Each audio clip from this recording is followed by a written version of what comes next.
Fiquemos de pé e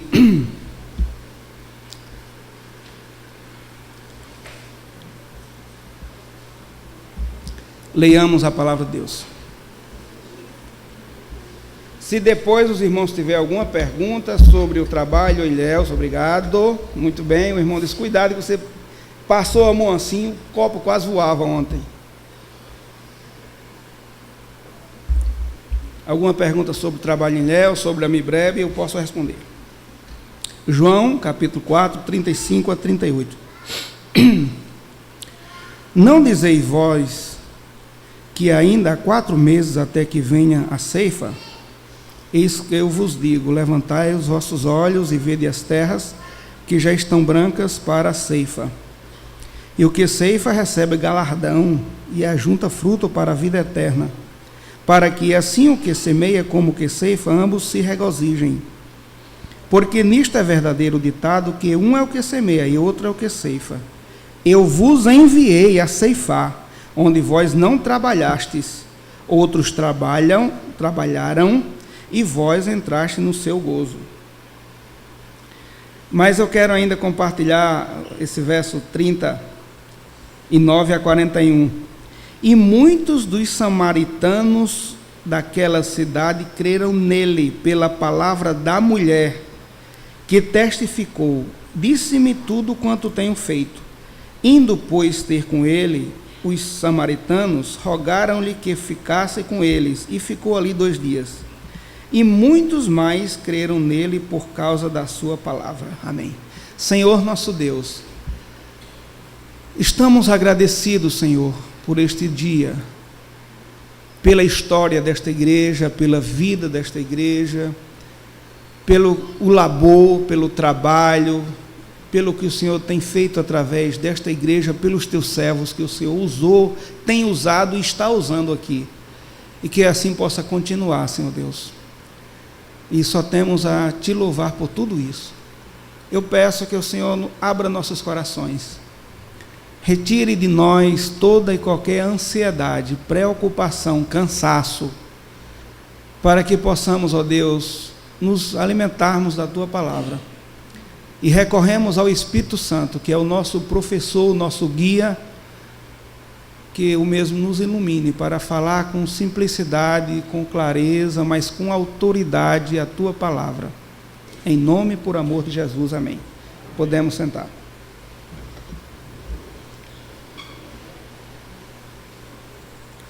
Eu lembro do meu pai que ele disse que eu bebo água a pato.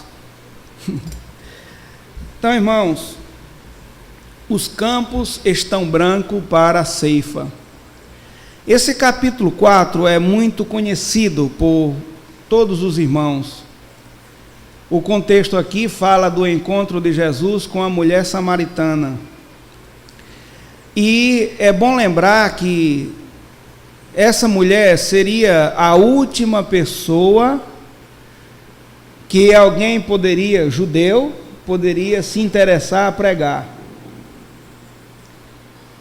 Uma que ela era mulher. Naquela cultura não era bem, eles não davam muito valor naquela situação, naquela cultura. Uma outra questão é que ela, segundo Jesus disse, tinha tido já 5 maridos. E inclusive até eu já ouvi alguém dizer que o Senhor vinha cansado da viagem, vinha com sede, e eles estavam com fome, talvez já era a hora quase de meio-dia, não sei exatamente o horário, mas talvez ela foi pegar água naquele lugar, porque uma coisa mais lógica seria alguém pegar água cedinho. Mas como aquela mulher talvez não era tão bem vista, ela ia depois. Sem falar a questão do choque de cultura que havia, porque os irmãos sabem que os judeus não se comunicavam bem com os samaritanos e chamavam de cão. Então eles não tinham essa comunicação. E aí nós podemos perceber nesse contexto a importância que Deus dá para evangelismo e missões. Nesse contexto a gente percebe o amor de Deus realmente colocado na prática. Para os discípulos, os apóstolos de Cristo, aquela mulher seria uma pessoa que eles não iam perder tempo para pregar, nem ouvi-la. Mas o Senhor Jesus sentou e comunicou com ela. E ela ouviu. E ela foi à cidade de Samaria. E ela divulgou. Eu vi lá o Senhor. E depois os samaritanos falam com ela: olha, agora nós testificamos mesmo. Agora não pelo que você diz, mas porque nós agora temos visto e ouvido. Você estava certa. Aquela mulher, ela não se deu conta que ela revolucionou aquela cidade pelo encontro que ela teve com Jesus. E muitas histórias semelhantes dessa a gente ouve, de pessoas que ouvem o Evangelho em algum lugar. Pastor Xavier foi um deles. Ele ouviu o Evangelho lá na cidade de Macau, no interior. Doutor Mateus passou lá, estava aquele jovem na beira da estrada, recebeu um folheto, ele se converteu, se tornou um homem de Deus, que revolucionou o mundo de muitas vidas, muitas pessoas, por causa do Evangelho, não pela pessoa dele, não porque ele foi um revolucionário no sentido assim, pejorativo, negativo da palavra, mas no sentido de ter levado a palavra de Deus. E revolucionou a vida de muitas pessoas, do ponto de vista positivo, para a glória de Deus. Então, meus irmãos, estatística prevê o aumento da população para 9 bilhões de pessoas no mundo até 2020. Isso é um indicativo de mais planejamento, mais oração, mais investimento em missões. A cidade de Salvador, os irmãos sabem, já tem cerca de 3 milhões de habitantes. E você fica pasmo, você chega em cada shopping desse, está assim como um formigueiro. E eu falando com o irmão Alcidimar, eu não sei se ele está por aqui, mas ontem eu digo: mas rapaz, quanta gente! E vê que essas pessoas, na sua grande maioria, não estão tendo noção da coisa, de que um dia vai partir dessa vida, de que é pecador, e de que sem Cristo vai para o inferno. Não tem noção do que está acontecendo.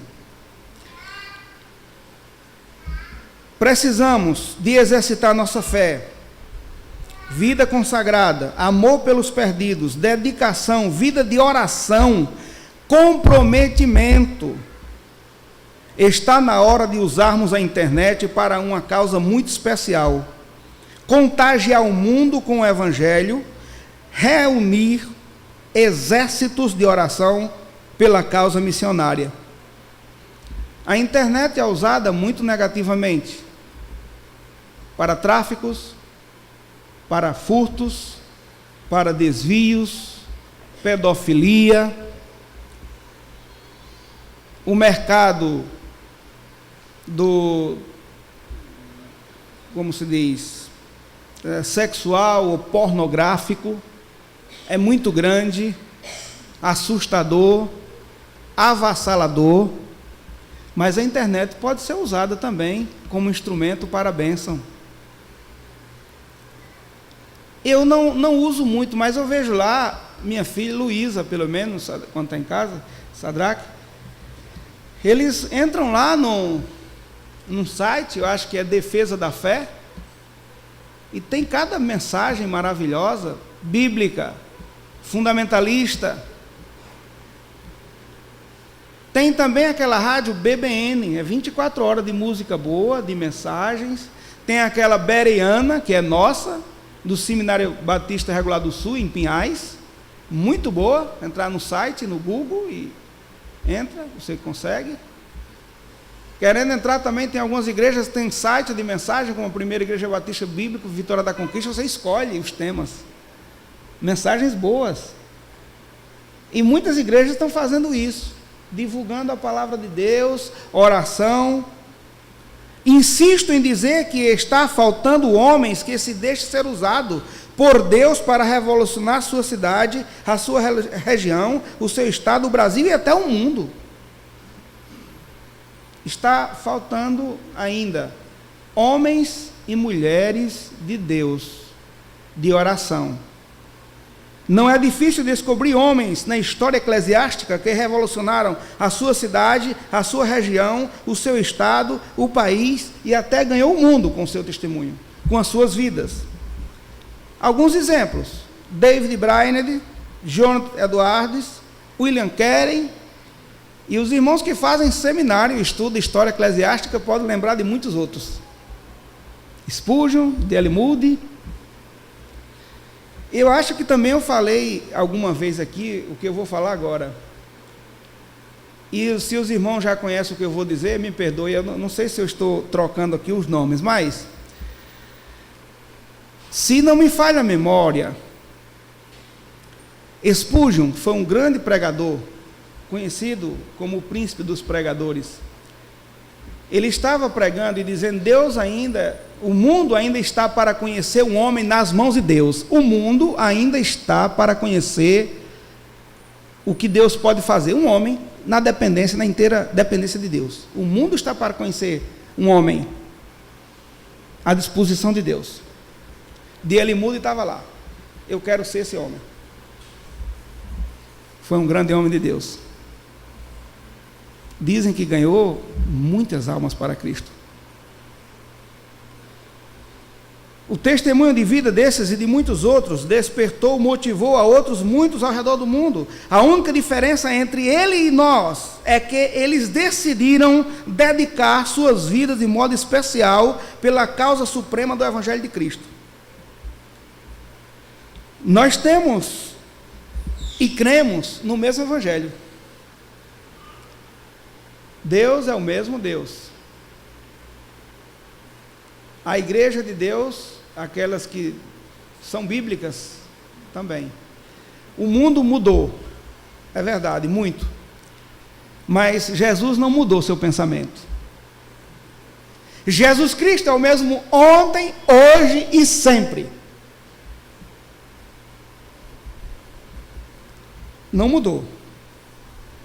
Imaginamos a vida de muitos homens decididos, dedicados, prontos para se deixar gastar em prol do Santo Evangelho de Cristo.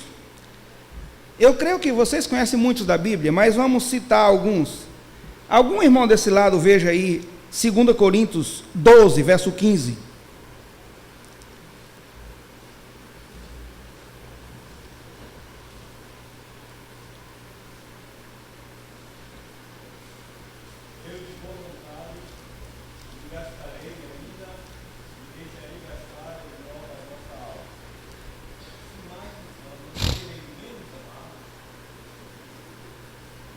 Sim, muito bem. Eu me gastarei e me deixarei gastar. Eu estou pronto para se gastar, se deixar ser gastado para o Evangelho. Atos dos Apóstolos, capítulo 20, verso 20 e 21. Atos 20, verso 20 e 21. Como nada que útil seja, deixei de vos anunciar e ensinar publicamente e pelas casas, testificando tanto aos judeus como aos gentios a conversão a Deus e a fé em nosso Senhor Jesus Cristo. Agora você pula para o verso 24. Mas em nada tenho a minha vida por preciosa, contanto que cumpra com alegria a minha carreira e o ministério que recebi do Senhor Jesus, para dar testemunho do Evangelho da graça de Deus. Em nada tenho a minha vida por preciosa. Eu creio que falta homens, hoje, com essa mesma convicção. Ainda há homens fiéis, mas ainda falta homem com essas convicções. Tanto é prova disso, o pastor Xavier Pessoa já se foi. Ele cooperou aqui há 50 anos atrás. Mas muitos irmãos não esquecem dele, do seu testemunho, da sua postura, da sua fé,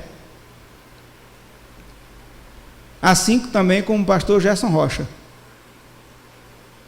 Ele se foi, mas o testemunho ficou. E parece que hoje você não encontra muita gente para alguém olhar como uma referência de fé, de testemunho, de comprometimento, de bravura espiritual, de coragem, de servir ao Senhor em qualquer lugar. Qual a minha atitude diante desses testemunhos? Levantai os vossos olhos. Eu vejo que há dois motivos que justificam o apelo de Jesus. Primeiro, levantar os vossos olhos, olhar para o céu, onde está o trono da graça, o lugar santo, para onde dirigimos nossas orações. Segundo lugar, os campos estão brancos para a ceifa. Se naquela época o Senhor Jesus orou, rogando, que mandasse trabalhadores para a seara, ele disse que o campo está branco, mas rogou ao Pai, lá em Mateus, mande trabalhadores para a sua seara. O campo é grande, os trabalhadores são poucos. E isso está se configurando cada vez mais. A população está crescendo. E a nossa responsabilidade como cristãos também. Para os irmãos terem ideia, este ano, essa é a 6ª igreja que eu prego sem pastor. E na próxima semana iria pegar na 7ª igreja sem pastor, no Rio Grande do Norte. Dessas 6 igrejas, foram 2 no Rio Grande do Norte, 2 na Paraíba, uma no norte da Bahia e essa aqui. E ia pregar na 3ª lá, no Rio Grande do Norte. Agora, não vou porque, como eu disse, já não tem condições. Não podemos ficar um mês fora da igreja, né? Está certo que isso foi parte das férias, que eu não tiro férias de 30 dias, não sei tirar férias, 30 dias, eu não tenho paciência. Eu vou tirando de pedaço. 10 dias, né? Pouquinho. Não aguento ficar 30 dias de férias. O primeiro acidente aconteceu, meu irmão. Bem que você avisou.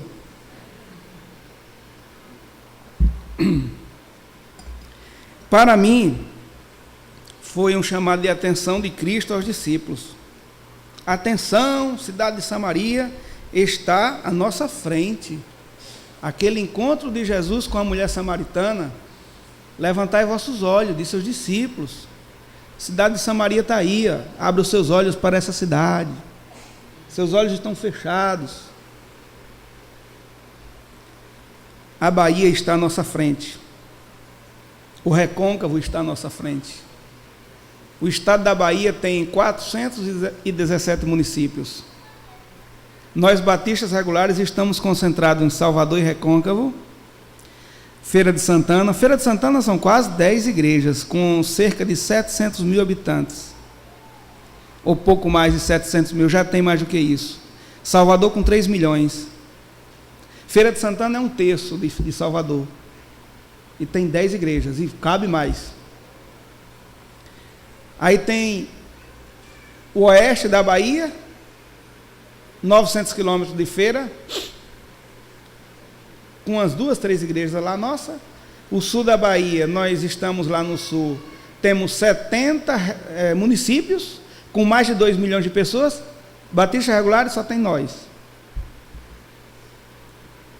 O campo é grande, Jesus disse, e continua sendo, valendo e aumentando. Os trabalhadores continuam sendo muito poucos. E se a gente pudesse se dividir em 10, dava muita coisa, ainda não fazia muita coisa não. Na ótica dos discípulos, aquela mulher seria um contato negativo. Aos olhos dos judeus, os samaritanos estavam fora do alcance da graça e do amor de Deus. Às vezes julgamos alguns campos missionários, alguns povos, algum grupo de pessoas assim, fora do alcance da graça e do amor de Deus. Às vezes nós julgamos assim. Não foi só os discípulos que fizeram aquilo com aquela mulher samaritana, com os samaritanos, que eles, para ele, era um povo que era perdido você pregar. Nós julgamos assim. Um dos povos talvez mais difíceis do mundo são os muçulmanos. Eles estão crescendo no Brasil. Outro dia eu estava em Ilhéus, no supermercado, tinha uma lá toda amarrada, só estava o olho de fora. Um folheto está aí, para você. Esperava que ele dissesse qualquer coisa, nós estamos num país democrático, você está no meu país. Mais um folheto da palavra de Deus. Você não vai jogar uma bomba em cima de mim, vai? Ou seja, julgamos como imerecedores e construímos barreiras. Todos nós somos imerecedores, não merecemos, mas julgamos outras pessoas que não merecem. Muitos crentes são especialistas em construir barreiras, obstáculos, dificuldades no caminho do desenvolvimento missionário. Não há obstáculos para os traficantes de droga fazerem o mal. Não tem barreiras que barrem os traficantes de drogas para fazer o mal. E nós crentes ainda construímos barreiras para não fazer alguma coisa. Uma dificuldade. Rapaz, o tempo está quente. Eu não posso ir fazer essa visita hoje. O tempo está se armando para chover, eu não posso levar um chuvisco. Lá na minha igreja tinha o irmão Mané Anísio, dizia que ele era linguarudo, dizia, rapaz, você é crente de açúcar. Ele falava a verdade. Falava com alguns, né? É assim. Infelizmente. E Marcelo Pedro é um missionário da missão Novas Tribos do Brasil. Ele trabalhava entre os índios Curipaco. E ele contou uma experiência que isso é uma lição de vida, sabe? Há muitos crentes já indígenas naquela região. Na cabeça do cachorro. Acho que é divisa lá, não sei se com... E ele diz que esses indígenas, eles têm uma reunião, tipo uma grande conferência, que vem outros índios de outras tribos se reunir juntos. E aí o que é que eles fazem para receber os outros? Alguns dão aquela macaxeira, inhame, outros fazem farinha, outros fazem beiju em quantidade e trazem lá como oferta para dar àqueles que estão vindo. E ele diz que fizeram isso, retiraram as ofertas. E tinha um cesto assim vazio.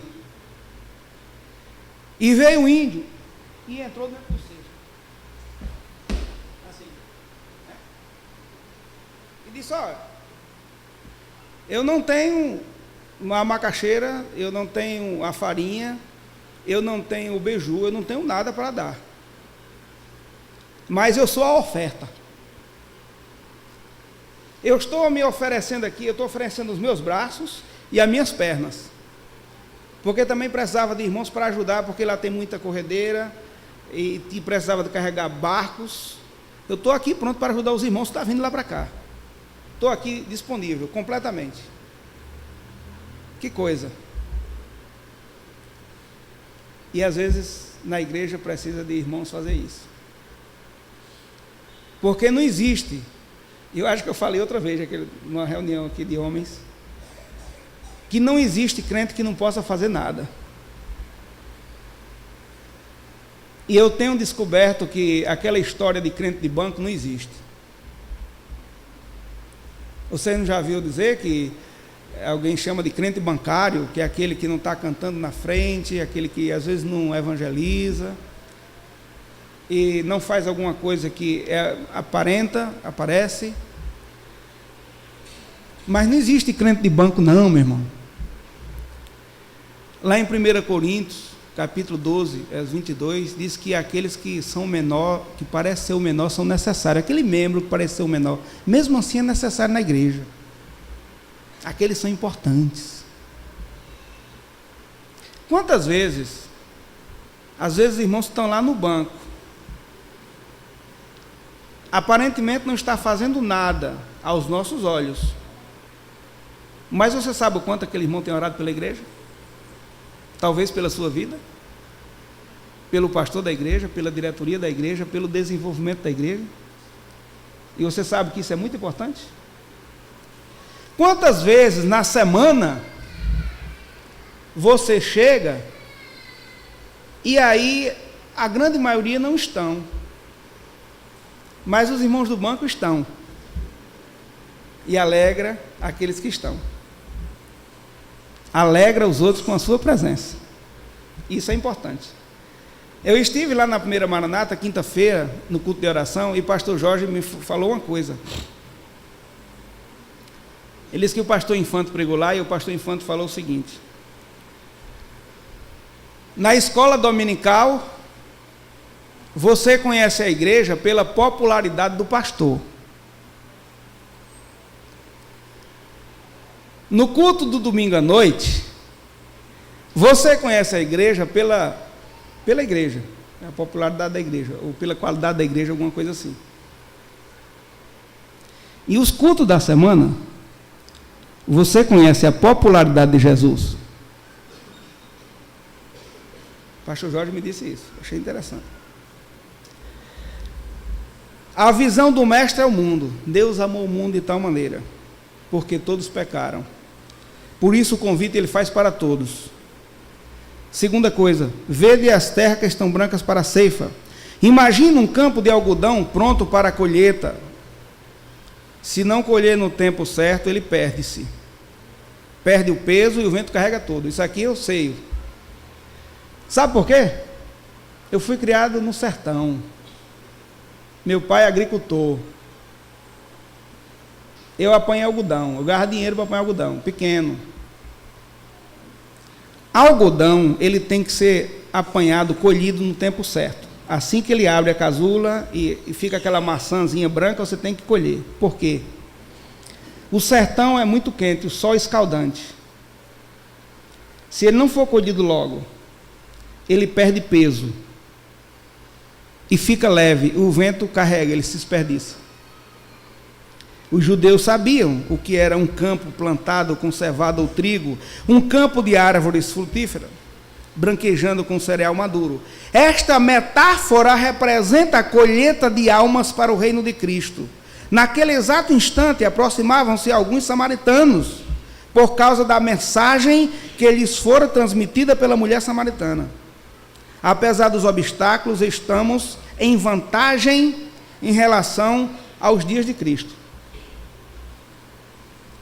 Nós não temos do que reclamar. Temos a palavra de Deus completa, revelada. A igreja dos dias de Cristo só tinha o Velho Testamento. Está certo que Cristo estava ali, mas ele não tinha o Novo Testamento. Não estamos sós, temos o Espírito Santo, que está em nós. O Senhor Jesus disse em Mateus 28:20, estarei convosco todos os dias até a consumação do século. O campo vasto, gigantesco ao nosso redor. E o que está faltando? Somente decidirmos agir. Só isso. Só isso, meus irmãos. Infelizmente, nós estamos no final dos tempos. Um esfriamento espiritual, apostasia, muitas coisas que atraem a atenção, a nossa atenção. É a televisão, é a internet. Nada contra assim o fato de alguém usar televisão e internet, mas deve ser controlado, porque a nossa vida tem as prioridades, e o crente deve ter Cristo como prioridade na sua vida. Tem isso. Você sabia que há 24 mil povos no mundo, há 24 povos no mundo e ainda faltam 8 mil para serem alcançados. Eu não estou falando de 8 mil pessoas, estou falando de 8 mil povos que precisam ser alcançados. Você sabia que 6.809 línguas no mundo, há 6.809 línguas no mundo, e 4.500 delas não têm nada da Bíblia. 85 mil morrem a cada dia sem nunca terem ouvido nada de Cristo. Lembra aí, irmão Selimar, lá no shopping ontem, o que nós estávamos falando sobre isso? O tanto de pessoas sem saber. Muitos deles estão aí, aparentemente felizes, mas não sabem que hora é a morte, e não estão sabendo de que vão ter um juízo. Na verdade, já está decretado o juízo, se não receber a Cristo, se não tiver Cristo na sua vida. E nós temos a igreja do Senhor, ela tem essa responsabilidade de falar isso. Você sabia que há 3.540 pessoas morrem por hora, sem nunca terem ouvido nada de Cristo? 59 pessoas morrem por minuto, sem nunca terem ouvido nada de Cristo.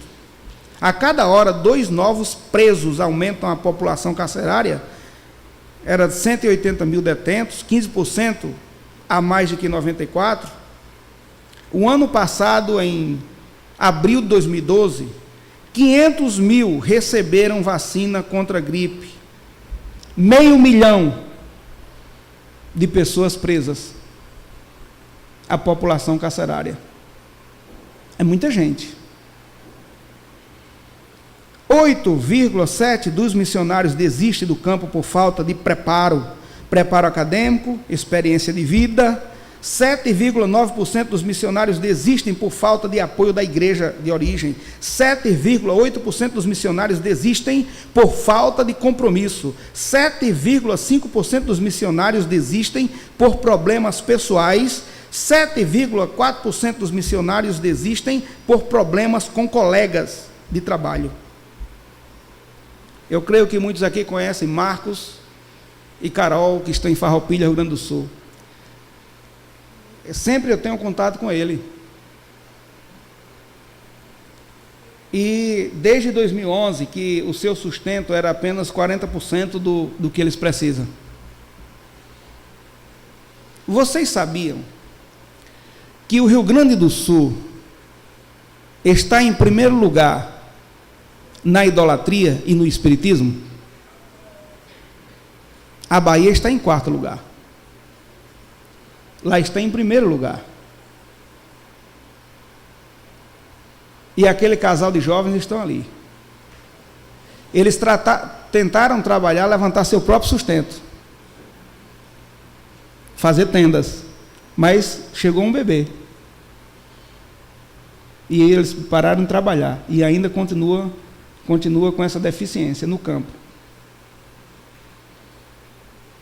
E às vezes nós não oramos por missões. Infelizmente, é possível você estar no culto de oração e você não ouvir uma pessoa sequer lembrar de um missionário. Um irmão sequer lembrar do campo missionário. Um irmão sequer lembrar de uma congregação. Você sabe que o campo missionário é um campo de batalha, é um campo de guerra. É um lugar de experiência com Deus. E a igreja, ela pode fazer muito na oração e na cooperação. E muitas vezes podemos e não fazemos.